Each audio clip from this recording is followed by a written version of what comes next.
번째로 기능성 난소 혹에 대해서 설명을 해드릴게요. 모든 여성은 태어날 때부터 한 40여만 개 정도의 원시 난포를 갖고 태어나거든요. 배란이 되는 거는 난자가 되기 전에 이 아기, 생식세포죠. 이 원시 난포를 가지고 태어나고 계속 이렇게 살다가 사춘기가 되면서 이 원시 난포가 1차 난포가 돼요. 이거를 가지고 있다가 배란 직전에 성숙 난포가 돼서 배란이 되면서 우리가 생리를 하게 되는 거죠. 이렇게 난포에서 난자가 나가고 나면 이 난포는 황체라는 게 돼요. 좀 복잡하면 잊어버리셔도 되는데 어쨌든 중요한 건 난소에서 난자가 배란이 될 때 이 난포가 황체가 되면서 크기가 좀 커지게 되거든요. 즉 조그만 난포가 점점 커져서 배란이 되고 커다래져 있다가 다시 쪼그라들면서 없어지게 돼요. 그래서 이렇게 도는 사이클을 난소 안에서 이루어지게 되는데 계속 상처가 생겨요. 배란을 하면서. 그래서 잦은 배란이 난소암의 위험 인자예요. 이게 상처가 생기고 재생하고 상처가 생기고 재생을 하고 이러면서 세포에 이상이 생길 수 있는 거죠. 이 황체가 조금 너무 크게 보이거나 혹은 좀 애매하게 보일 때 우리가 초음파를 보고 혹이 뭐 하나 있는데 곧 없어질 것 같아요 라고 말을 하게 되는 거예요.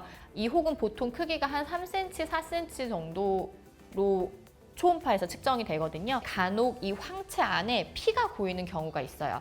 그러면은 이 피 때문에 더 커지는 경우가 있거든요. 뭐 드물게는 6cm, 아주 드물게는 한 8cm까지 커지는 경우도 있어요. 하지만 그렇게까지 커지는 경우는 아주 드물기는 하고요. 뭐 3, 4cm보다 큰 크기로 보이는 경우에는 약간 선생님들도 주춤하는 경우가 있어요. 이거 황체 같기는 한데 크기가 좀 크고 전형적인 모양이 아니니까 요거는 한번 다시 보는 게 좋을 것 같다. 그런 생각이 들면 환자분들한테 3개월 후에 혹은 다음 생리 사이클쯤에 초음파를 한번 다시 보시는 게 좋을 것 같아요 라고 말씀을 드리기도 하고요. 간혹 가다가는 이 혹이 양성혹이랑 감별이 잘 안 돼서 양성혹처럼 보이는 경우가 있어요.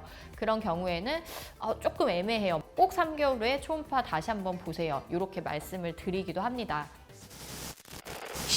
피가 안에 고인다고 말했잖아요. 이때 자극이 되면서 피가 고이게 될 수도 있는 건데 보통은 이렇게 피가 조금 나도 알아서 흡수가 돼서 없어지는 게 정상이에요.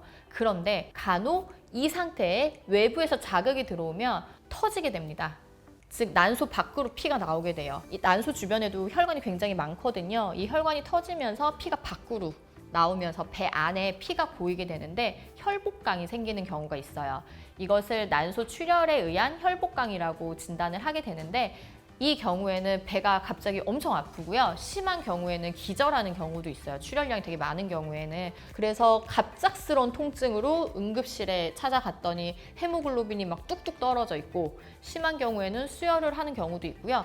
또 이 출혈이 멈추지 않는 양상을 보인다라고 하는 경우에는 응급수술을 해서 이 피가 나는 부위에 지혈을 해야 합니다. 보통은 성관계 후에 나타나는 경우가 있어요. 딱 이 배란계에 맞물려서 관계 이후에 이렇게 갑자기 배가 아파서 오는 경우에는 저희들이 난소 출혈을 의심하는 경우가 좀 있게 되고요. 성관계 외에도 뭐 과격한 운동 뭐 이런 것도 원인 중에 하나로 꼽기는 하는데 간혹 아무것도 안 했는데 생기기도 해요. 그냥 자다가 오기도 하고 그렇기 때문에 이건 다 성관계 후에 생겼구나라고 또 오해하시면 안 돼요.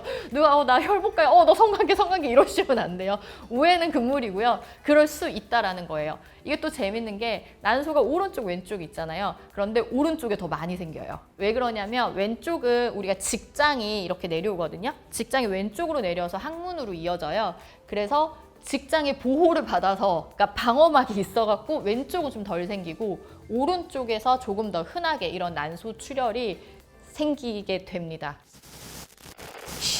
제가 즐겨본 웹툰 중에 하나가 대학일기라는 웹툰인데요. 거기 작가님도 이 난소 출혈 혈복강으로 응급실에 다녀오셨더라고요. 근데 이분은 수술까지 하셨더라고요. 사실 제가 그 웹툰을 보면서 이거 꼭 수술을 했었어야 됐나. 수술을 안 해도 되는 경우가 훨씬 많은데 이거 좀 안타까운데 라는 생각했지만 뭐 했었어야 되는 경우도 분명히 있기는 하니까. 하지만 대부분의 경우는 며칠 입원을 하면은요 보통 지혈이 잘 돼서 피가 멈추고 고인 피가 흡수가 되고 괜찮아져서 퇴원을 하기는 합니다. 그래서 이런 경우도 있다라는 거 우리 와동이 분들도 알고 계시면 본인이나 여자친구한테 큰 도움이 되실 수 있을 거예요. 오늘 의사 언니 한마디. 따지고 보면 작은 난포도 다 혹입니다. 난소는 혹 덩어리이니까 초음파에서 일단 난소 혹이 진단됐다고 했을 때 무조건 겁내지는 마세요. 입니다.